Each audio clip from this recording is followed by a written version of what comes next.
Great. Listening on 1, 2, 3, 4. Good deal. And down here we should have, we need to start a service actually. So what's going to happen here is we're going to say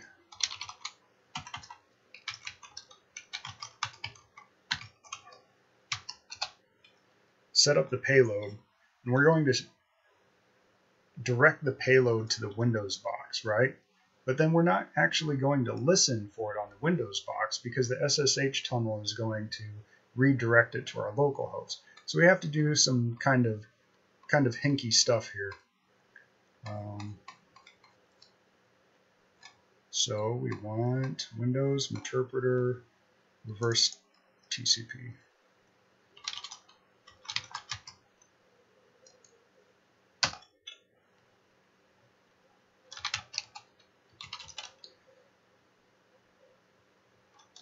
So we're going to set the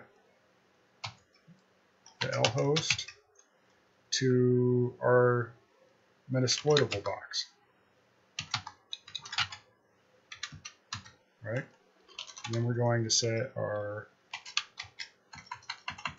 port that the payload will call back to this port that it's serving up, this 1, 2, 3, 4. Right? Because we don't want this payload coming back to us, we want it going to metasploitable.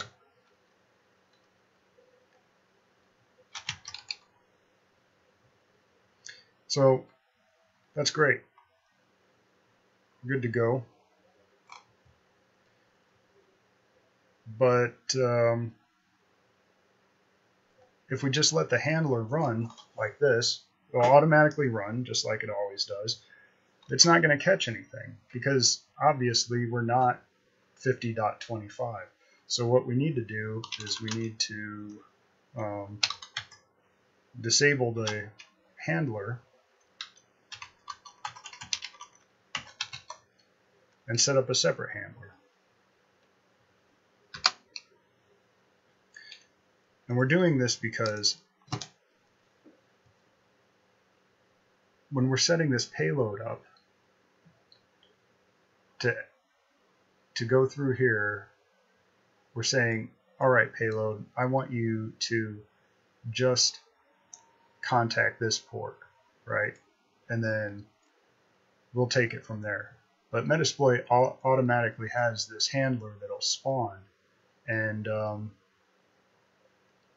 it'll try and listen on the way we have it set up right now. If we let the handler spawn, it's going to try and listen on 50.125. So that's just not possible. I mean, we don't. That's not an address that we can have or locally, right? So we're going to disable this handler and say, okay, we'll set up our own and we'll have it listen on localhost 5678. So let's do that now.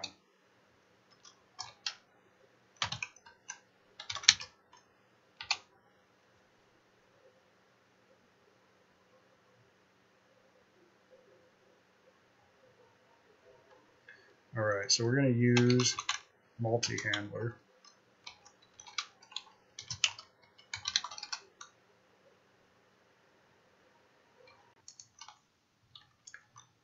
Then we're going to set the same payload, so that's what we're expecting, right?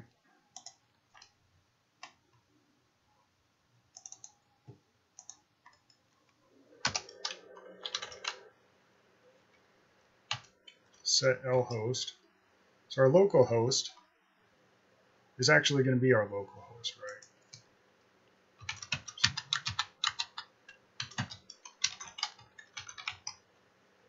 And it'll be 5678. Let's check our options here. Looks good. All right, so we're listening. Now we have a service that's is listening right here, and our tunnel is forwarding it along through this SSH connection and opening a port right here. So what we just did is now our handler is sitting here at this 1234. So once we run this psexec exploit, it's going to try and spawn a shell and call back to metasploitable. So let's see what happens here. Oop, oop, oop. Maybe need an R host. Okay. So we need to point this to localhost.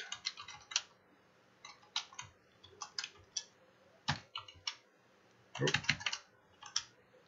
Okay, so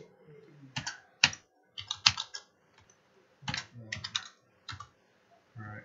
So we pointed it at port 9339, but I didn't give it, I forgot to give it an IP address of our localhost. So we should be good now. Alright. Okay.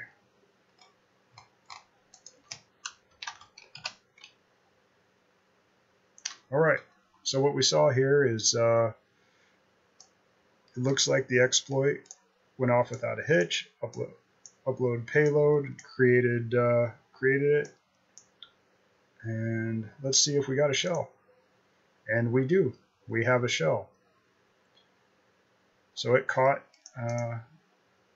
the connection, started the payload handler, uploaded an interpreter, and now we have our connection on Windows. So let's just see who we are. More system, good to go. Now we can do whatever we want. Just as a proof of this concept of what's going on here, I'm going to input this IP tables rule, right?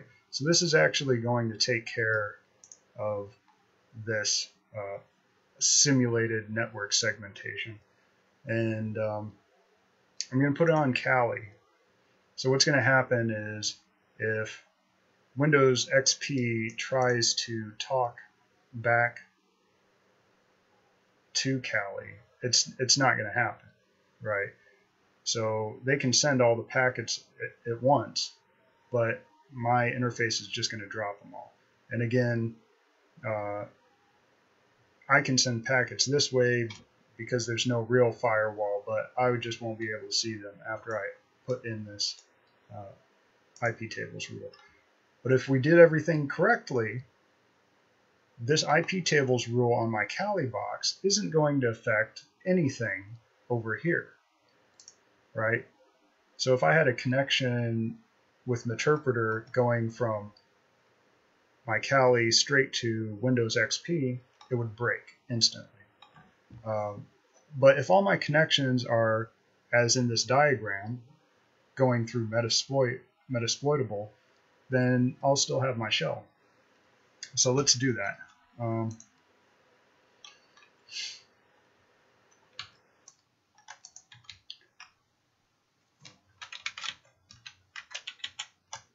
Okay.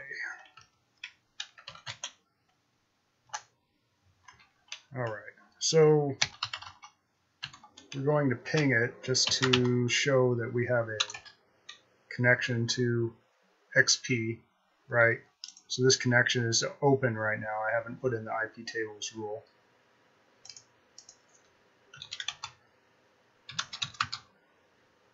All right, so pinging great. So what we're going to do here is put in this IP tables rule.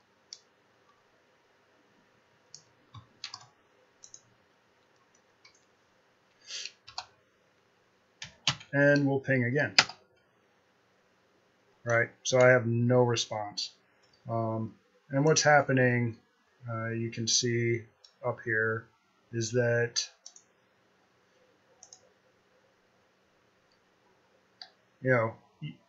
XP is able to see me pinging, right? but I don't get any traffic back because of this IP tables rule.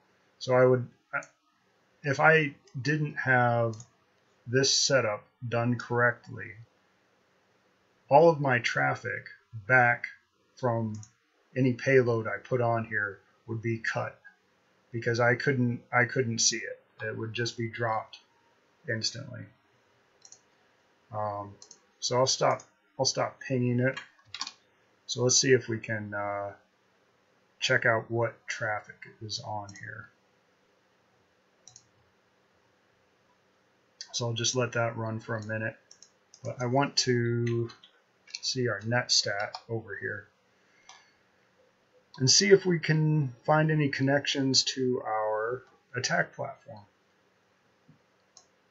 So all I see is that our Tomcat server and the DMZ were connected to that. That looks normal. I don't really see anything else. I just see that connection. Nothing to our 10.1.50.100 attack platform Kali box. So our tunnel has successfully been set up this way. So we're good to go.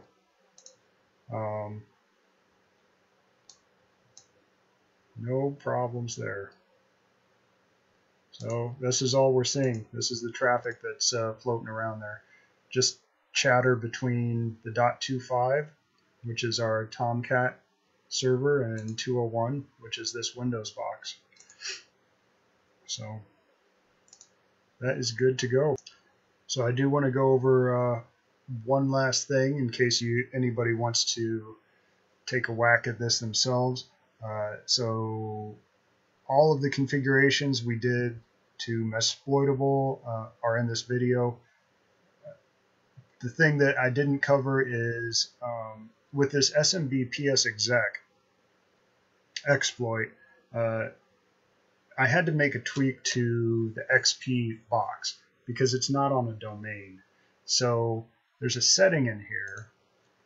So a local security setting, I'll navigate to it here. So control panel, administrative tools, local security policy, security options, and down here natively, what happens is if it's not connected to a domain, you're going to get this network access sharing security model for local users, and it is guest only, right? So if this XP box isn't connected to a domain, no one gets to log in as a privileged user through SMB. So I changed this to users authenticate as themselves. Not much of a cheat because if this box was out in the wild, it would be probably on a domain, and that is how it would be set up anyway. So again, if you're going to use the PS exec, there's probably another Windows out there, but PS exec is super stable and makes this video easier. So if you're going to try that at home, do this, change this setting so you can use PS exec. All right, that's it.